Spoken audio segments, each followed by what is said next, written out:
Okay, Michael. So maybe first start by who you are, and then how you got into this UFO rabbit hole. How did that all take place? Right on. Well, my name's Michael Lee Hill, and first and foremost, I'm a musician. Uh, Pretty serious one. Music has been my first love most of my life since I've been a small kid. Going down to Virginia, my uncles played country music, so at a very, very early age, I was having them show me old Hank Williams songs and started learning those, and have never quit. Music is still my greatest joy on this planet. But getting into the UFO thing and why it happened is, as we were talking about, I just moved to Florida, but up until recently, I was raised and lived very close to Lake Erie in the Cleveland, Ohio area. And I started seeing these orbs of light that are showing up worldwide, as you know, right now. And they were appearing over Lake Erie. And it got my attention, and I started going down around sunset and finding any parks that I knew I could go and hang out. And I would just go down and have my Sony Handycam waiting, on a tripod. And if a big ball of light went by, I was ready to film it. Well, I started to accumulate quite a library of footage, and that ended up, some of it went viral. And if anyone wants to check out any of this footage, my YouTube channel is called Frozen Hill, and it's all one word, Frozen Hill. And as you'll see, my YouTube page is over 4.5 million views now. So that brought the History Channel to my door. And originally they were doing a show on Skywatchers, and they wanted, I'd have about a 5-minute segment, they told me. And so went and did the filming for that, and wasn't too long after I got a second notice, and they asked me if I'd be willing to elaborate on some of my story, and would I be willing to go to Boston. And I had no idea why they said that, but I was like, yeah, sure. And here they had interviewed another contactee. His name is Terrell Copeland, and he was a Marine, and he was going through a pretty thorough medical checkup because he was being deployed overseas, and they found an unknown blood anomaly in his blood, and none of the best military doctors could figure out what that is. We can get into that too, because what had happened, I didn't know, but when the History Channel went to interview Terrell Copeland, he was going to be part of the Skywatchers episode that for the series that became UFO Hunters. And when they went to interview him, he had filmed the same orbs of light I had. He had the same story of contact and the same spiritual message given to him, kind of like the law of attraction, thoughts create reality, kind of bed of info. But they found out that he had an honorary discharge from the Marines because of this unknown blood anomaly. So it was the History Channel who thought, wouldn't it be interesting if these two guys ended up with the same blood anomaly, unknown, because here they both have filmed the same objects, have the same story. So that's what they were asking me to go to Boston for. And they're probably smart they didn't tell me, because I am the biggest baby when it comes to needles. But when I got to Boston, that's what I found out, is they were having our blood work and medical work done by a Harvard professor. His name was David Sistrom. And in that episode, it was revealed that sure enough, the professor found the same blood anomaly in my blood as Terrell's.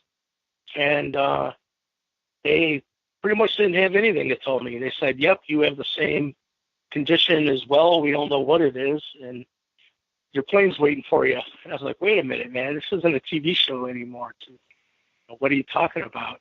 And they said, well, what do you think unknown means? We don't know what to tell you. There's usually, just so we can get this out of there, the anomaly they found in the blood was an increase of creatine kinase, or CK for short. And the brain in everybody releases CK. It's an enzyme. And creatine kinase brings in oxygen into the bloodstream to facilitate healing. So the normal levels of CK in the blood is 25 parts per liter. And if you've been damaged, had a heart attack, ripped a muscle, working out, or whatever, it can shoot up to about 250 to 300 tops.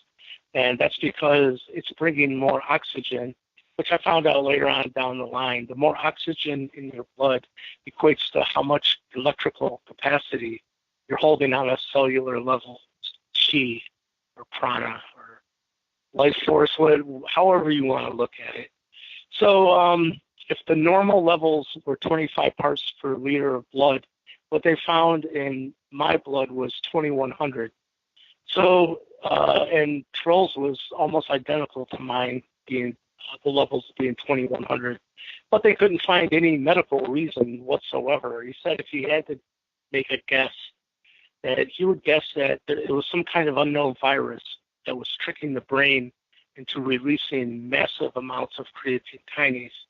But, in that show, they got into my UFO footage that showed it, and they sent me on my way. And that episode aired in March of 2008. And so this led directly into, in the summer of 2008, is when I was first approached by these beings who announced themselves to me as the Anunnaki. They said, we've been known in your past as the Anunnaki.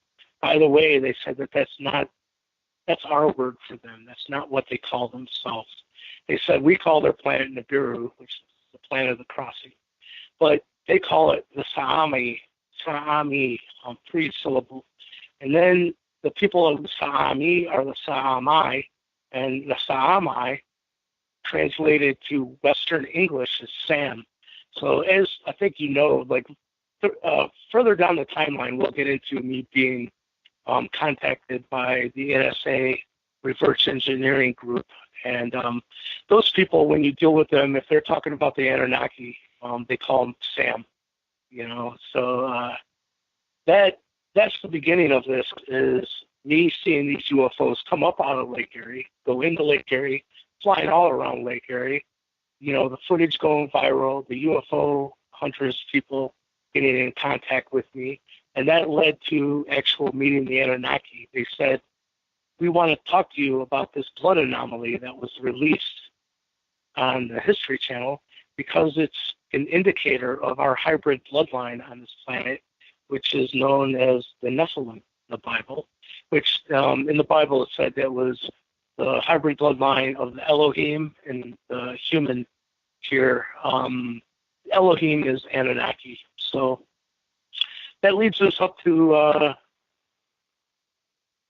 meeting the Anunnaki. I guess, do you want to get more into the Lake Erie UFOs part of it before we get into... Just a couple questions. You had the blood. Did they find anybody else down the road? So that's like 10 years. Was there anybody else that they found this blood anomaly in? Or is it just you and Terrell? No, not outside of when the NSA remote viewers brought me in. There was, I think, 220 some members in that group, and I was told that 12 members of the group had this bloodline, and that my levels of 2,100 would have put me in the middle of those 12 individuals, with the highest being 12,000. And I was told that the dude that had 12,000 was hit by a particle beam weapon, and kind of got up and dusted himself off, kind of thing. I guess bodies can heal much faster with that much oxygen to facilitate healing. But that's the only time I've ran into people that were of the same bloodline. And specifically, they told me that's one of the reasons that I was brought into the fold because of my bloodline, because they wanted to set up communication with the incoming, so to speak. And they needed people of their hybrid bloodline, so on a DNA level there would be resonance, and we could communicate through remote viewing, or, I've heard it said it should be called remote viewing, it should be called remote sensing. But you can imagine if you're going to be communicating with beings who communicate telepathically, it'd be important to, be able to know how to send your consciousness elsewhere. So So you okay? So Uh, you have two groups of contact. You had NSA, and then you told me that you had a contact with Bigelow. Are those two connected, or can you go through those two sort of connections I and would what have, each was looking for? yeah, I would have to think so because what had happened was, uh, so the timeline was in 2008, the UFO Hunter show aired. And by what's really interesting in this, by the way, is if you go back and watch that episode, it's called Alien Contact. Uh, that episode became a fan favorite, and it became the actual reason that that series was renewed for a second season, because Pat Uskert and Bill Burns kind of had a heated debate because Bill said, "I know they're hybrids. I'm going to prove it," and he said in the show, "I believe that you're being contacted by a secret part of the government and being given a course of study to help you process and how to handle you meeting your extraterrestrial higher selves." That was on the show before any of it ever happened in real life. Okay. I don't think about that a lot, though. Who the hell's Bill Burns that he even knew that? And he told me some other things in my living room that at that time it made no sense to me whatsoever.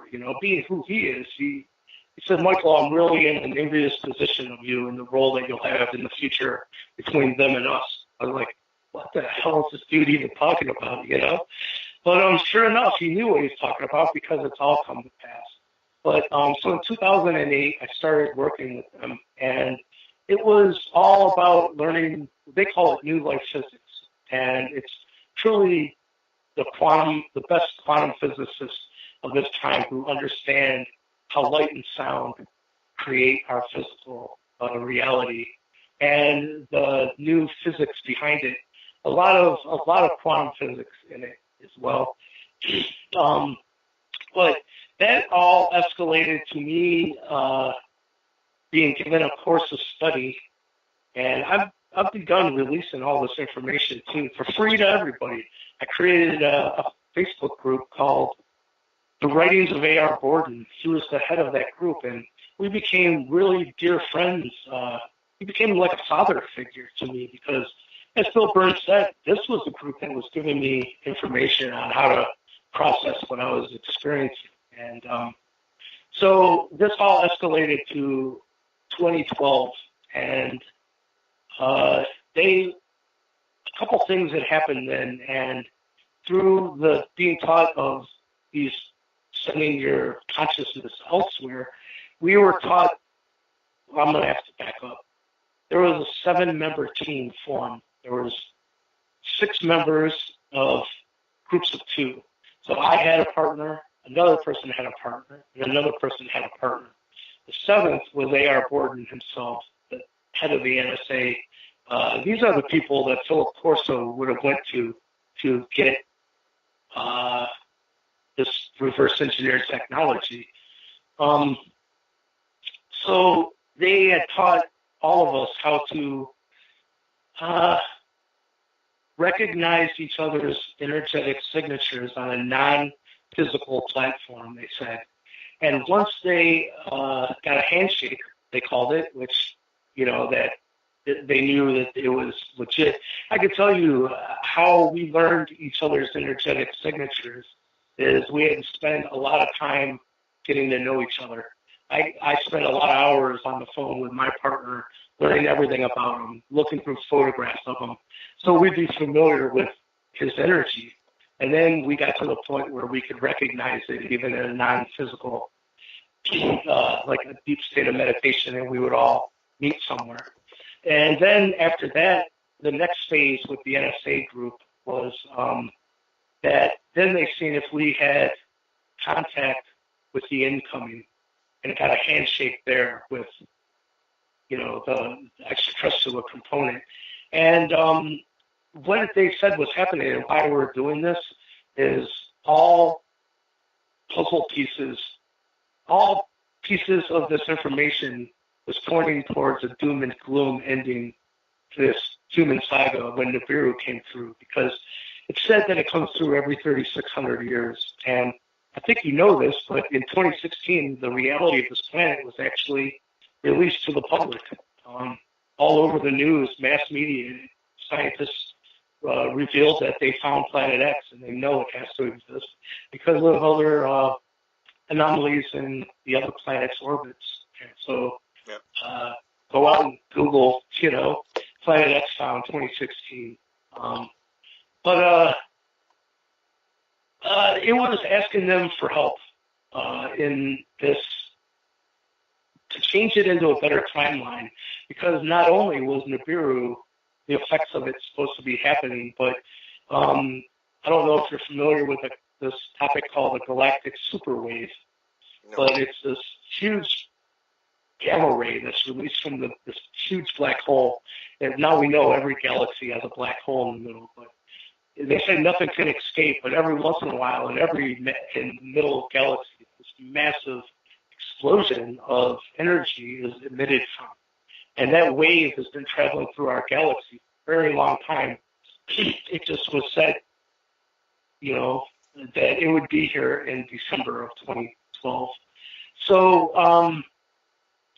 part of the protocol was, once they knew we were in contact with the incoming, that we had to give them some kind of,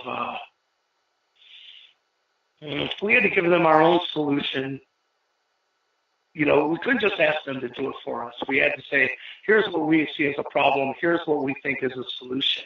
The only solution that we had was, every time Nibiru comes through, it's not catastrophic. It would be in our geological record, and it's not.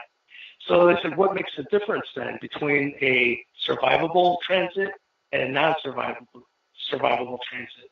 What they said was, it depends on where Nibiru comes through our solar system. And if it comes through Mars, between Mars and Jupiter, we got a fighting chance. But if it comes between Mars and Earth, there's nothing to buffer its effects. But by the way, through the same group, I was told Buzz Aldrin went on mass media, and I'm sure you know what I'm talking about. He told people that there was a monolith on the moon of Mars. Yeah. Said, wait till people find out that it's there, Well, he told me that the fact is that I think it's 7 planets in from the sun, on where, all people call them ley lines, where these ley lines cross, these monoliths are on all the planets, and it's Anunnaki technology, and that it helps in the stabilization of tectonic plates and electromagnetic fields around the planet. And in their own words, this system, the Buzz Aldrin system, we'll call it worked very well in the last 3,600 years when it came through. But they said pretty much, we asked for a change in trajectory, and it was very specific. I got all my tasking instructions. I'm totally willing to, because, by the way, transhumanist agenda, once all this went down, they took A.R. Borden out of the picture. He came down with cancer, was dead within a month. And but before he died, he said, the time for secrecy is now over. And he encouraged us to release everything. So I took that to heart, and I have been. But what happened was, at the end of 2012, in that program, for about a month, every single day, I would contact my partner, and he lived in California, and we would, it was kind of going off that idea that when 2 or more come together with a common goal, your manifestation abilities go through the roof. So we had 6 people combining their intention, and A.R. Borden was what was called a waveguide. And kind of like a microphone, will take this little teeny tiny signal and amp it up enough where it can be sent through a cable to a PA system or to a recorder or whatever. In the same way, he would take this little tiny amount of mental energy that the 6 of us was producing and amplify it and send it onto the incoming. Well, what they said, this gets really deep, but from what I understand, they looked at us asking for a change in trajectory, as the planet came into our solar system. It's kind of like, oh, look at the little children trying to take hold of the wheel. You know, kind of thought it was funny. But obviously they have technology we can't even think of, and that this gets into everything that exists that has a life force in it. It takes the shape of the Merkaba. Star of David, double tetrahedron is the shape of the energy field around all living things. Well, people seem to be okay with it when they think of it being a person, but then you create a false Merkaba field, like in the Philadelphia experiment, and they rip that battleship out of the space-time continuum, and it popped back in 1988, as you recall. Well, the idea is the whole planet has a Merkaba field. So what if you ignite a whole planet's Merkaba field? What they told me was, once you're out of the space-time continuum, you're not in time. Like, it was in the ether, the Philadelphia experiment, for just a brief second, but it popped back in 1988. In the same way that they said, if they pop the whole Earth out of the space-time continuum in 2012 for 1/100th of a second, that to us, we wouldn't even know anything happened. It would be just like a blink of the eye, so they say. But in the ether, for that 1/100th of a second, it would have popped us back in 2036. And then we would snap back into a new timeline, a better one. And I'm sure you've heard about the Mandela effects and stuff as well. Heard from some very high sources, the work I did with the NSA is causing the Mandela effects. And I was actually told that I'm ripping in their own words, I'm ripping in timelines that are clashing with the mass consciousness because we're so far out of the mass consciousness's box. So they said I needed to start bringing more people through ceremony into this new creation so it would fine-tune it to not clashing so badly. So I guess I got to tell everyone I'm really sorry for screwing up their movies. But so that was the work I did with the NSA. And then the last time I talked to A.R. Borden, the head of this program, and really president of this planet, if the person that's actually reverse engineering technology and farming that technology out to the world, they're truly in charge. It's not Putin or definitely Trump or whatever. Yep. It's, if an extraterrestrial is going to come, they're going to want to talk to a Tesla or, a new Tesla is what I'm saying. Someone that understands new life physics. That's who this group of people were. So the last thing he said our mission was successful, that humanity was given grace. And so many people think 2012 was such a non-event. They have no idea what kind of work was being done behind the scenes. But he said our mission was. Well, quick question, just to clarify. So, Borden is giving you these instructions. Are you going somewhere? And what about the other 6 people? Are they all sort of public like you are? No, I've got them to come forward one time and do some interviews because AR's main wish was to form this group called the Linkage Institute, and it was an attempt to build a platform to release information in a very concise and detailed and responsible way. And so, as a matter of fact, I've taken up those reins as well and started the Linkage Institute on Facebook as well. But if you are ever interested in speaking with the other, I'm still in contact with 5 of the 6 individuals. This gets into some strange stuff, but they have, how Eisenhower met with 2 races of extraterrestrials. It's coming out now that one of them was the Anunnaki. Okay. And from what I was told, they said, we're not here to take over. We still have time, but, you don't know what you're messing with nuclear energy. And we'll help you get to unlimited free energy, but you got to stop with the nuclear energy. And our government wasn't willing to do that at the time. And as the story goes, they said, we know you're meeting with the Greys as well. We highly suggest you don't partner with them. Well, seems like that's exactly what happened. But so I asked AR Board, I said, well, what's it going to take to get another offer on the table? You know, like, obviously they're right with Fukushima, and I think it's interesting, too, with the tie-in of, you know, them coming down and making missiles go into no-go all over the planet, you know, at different military sites, and picking out nuclear missiles out of, you know, being tested in the air.